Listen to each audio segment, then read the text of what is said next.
皆さんは海外に行ったら何人に間違われますか？私はこれまで、もちろん中国人がダントツに多いんですけど、韓国人とかスロバキア人とも言われたことがあります。大体そういったのって髪型とか服装、話し方とかアクセントで分かったりするもんなんですけど、例えば前髪作ってたら日本人が多いし、服装だったら同じアジア人でも、中国人は原色とかビビッドなカラーとか、よりスッキリとした服を着るし、あとロングスカートとか日本人率高いみたいな雰囲気で本当にこの国の人だなってわかるんですけど、そこで今日は日本人だとバレないように話すことはできるのか、裏を返せば発音だけで日本人と当てられるのか、やっていきたいと思います。ちなみに今日使うのが italki っていう英会話サービスで、1回から受講できて世界中にいるたくさんのネイティブ講師と今すぐ話せるっていうプラットフォームです。では行こう。ちょっと嘘で申し訳ないんですけど、日本語ネイティブではなくキルンディ語のネイティブと設定しました。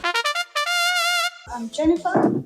My name is Cameron. Nice to meet you. So what is your hobby? I really love talking with people in English. So like this moment. Wow. Have you came to Asia before? I've not been to Asia country, but I'd like to come to China, other country.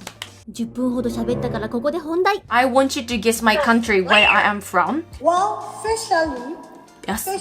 you look like a Chinese or a Korean, okay? But you speak well. You have an American accent. So which country are you?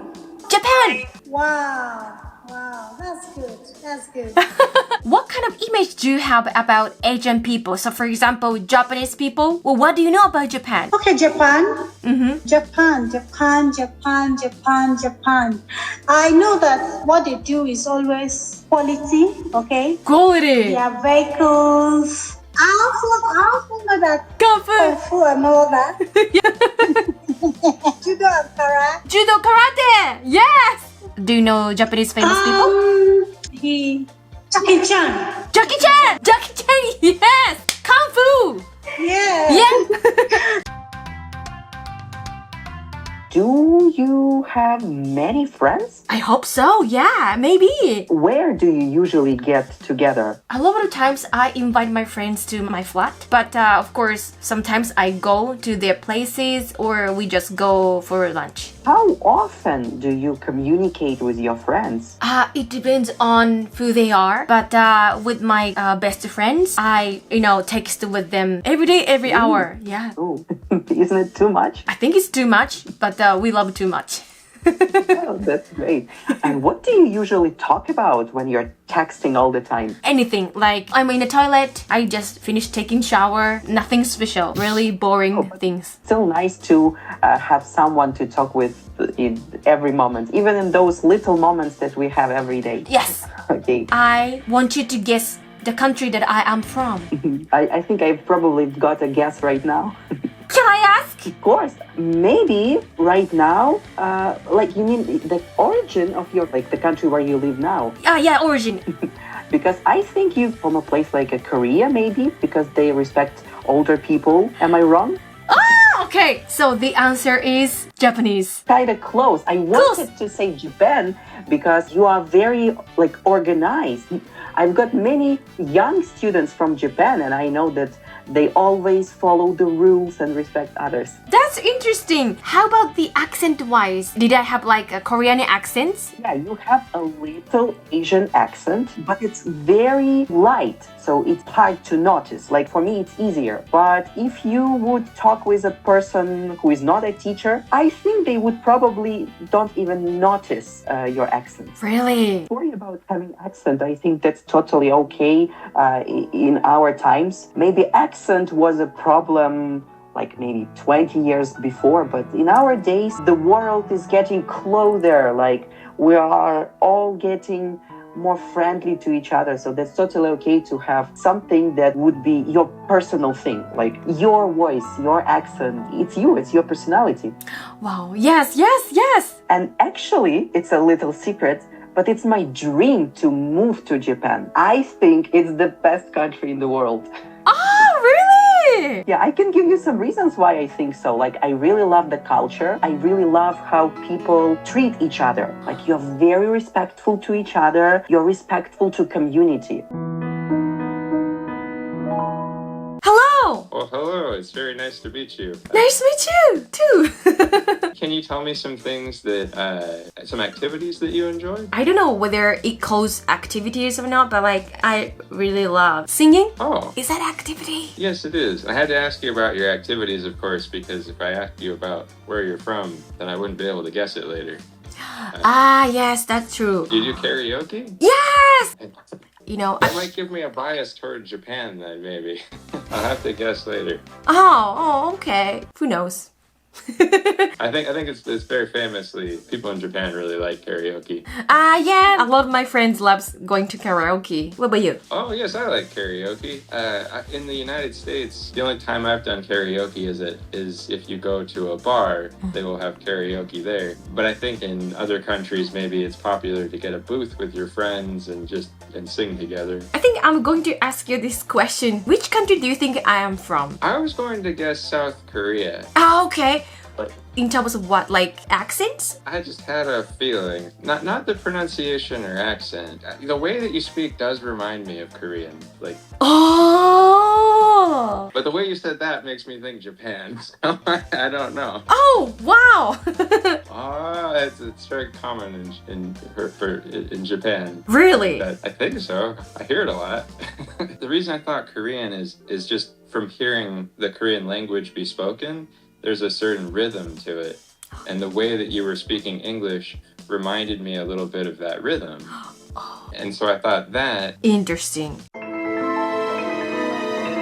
By the way, where do you live now? I'm living in Albania right now. Albania! In Europe. So you told me that you speak like more than 3 languages. Yeah, I speak 3 languages. Spanish, English, and French. I have been studying Japanese too for a couple of years, and my Japanese also is not very good, but I really like Japanese. How did you learn so many languages? I learned there's this method of learning called spaced repetition, and what it is scientists were studying how the mind works, and they realized that the easiest way to learn something doesn't have to do with, sitting down and trying to remember it. It's actually when you hear what you're trying to learn the first time, when you hear it the second time, and when you hear it the third time. So if I learn I'm going to the market in Spanish and I hear it once, and then I might get the question again in 5 seconds, how do you say I'm going to the market in Spanish? And I might stop and think, and I can't remember it. Then after a couple seconds, if I hear it again, voy al mercado, it'll be in my mind. And the third time I get the question, I'm a lot more likely to remember it. And by the 4th time, I probably will remember it. What method is that? Oh, it's called spaced repetition is the name of the method, which is what I recommend to everybody. That's what I'm using to learn Chinese. It's a very, very fast way to learn because they just say a sentence to you in English, and then you say it back in the language you're trying to learn. And if you can't remember it, the tape will say it to you because it teaches you through speaking, and so you really pay attention to accent and you learn very well, I think. What else did you do? The thing that I did was I'd read the news a lot, because if you read the news, you're gonna see all the words that you really need, and they use different tenses a lot. What's happening now, what just happened, and so it's very easy to become familiar with the structure of language at the level of telling stories, like telling a bunch of really short, small stories. Whereas if you read books, like this happened to me with French, I read a lot of classic French literature to learn French. I got it in English and I got it in French because it was free. But then I ended up with those kinds of patterns in my mind more that were not like the commonly spoken, it wasn't the common way to speak French. I didn't know very much slang, and so it made it harder to really get as much as I could out of that. Whereas with the news, I think that's much more effective. Netflix is really good because they have a bunch of different languages for a lot of their TV shows and movies. It's more easy for us to, follow the line. Yeah, although they do have a problem, which is that some of their older content, the subtitles don't match what is being spoken. But with the more recent things, it matches. They're like saying the same thing, but they're saying it so differently that if you can't understand it when you listen, which was a problem for me in French, because it all sounds the same sometimes. And if the subtitles don't match, I was like, I don't know what they're saying. So choose the latest content. Yeah, one last thing I'd say about that is if somebody does want to learn by reading the news, you can start by reading one paragraph. Teach yourself everything in the paragraph, really get familiar with it, and then the next day you can read another paragraph, and the next day another one until you can read the whole article. And it's really boring, but it's a very good way to make yourself more familiar with the language. It just takes time. Yeah, and we just choose the right level book, the books for kids, so that it's more easy for us to master and read all the articles and paragraphs too. That's true. So thank you very much. So now we've got 5 minutes. Would you like me to make a guess? Yeah, could you make a guess again? Yes. I would say that you're Japanese. That would be my guess. Why? There's just a certain way that I'm familiar with Japanese like presenters presenting and talking about things and how Japanese people often treat subjects and it's something I really only am familiar with seeing from people in Japan generally. Oh my god! I don't even know how to describe it specifically, but you see it all the time. Like I watch a lot of like Japanese game shows and stuff like that, and like I love Japan. I mean, it's been a part of my life since I was a kid. I played all the Japanese video games, and that's why I would say Japanese. Oh, okay. So the answer is yes, you're right. I'm a Japanese. That's really funny. I don't know what to say, I think, but it's very nice. It's very nice to talk to you, and I really enjoyed this. How about my pronunciation wise? Oh, yeah, no, I had no idea based on your pronunciation. Thank you. はい、ということで、結果、めっちゃバレちゃいました。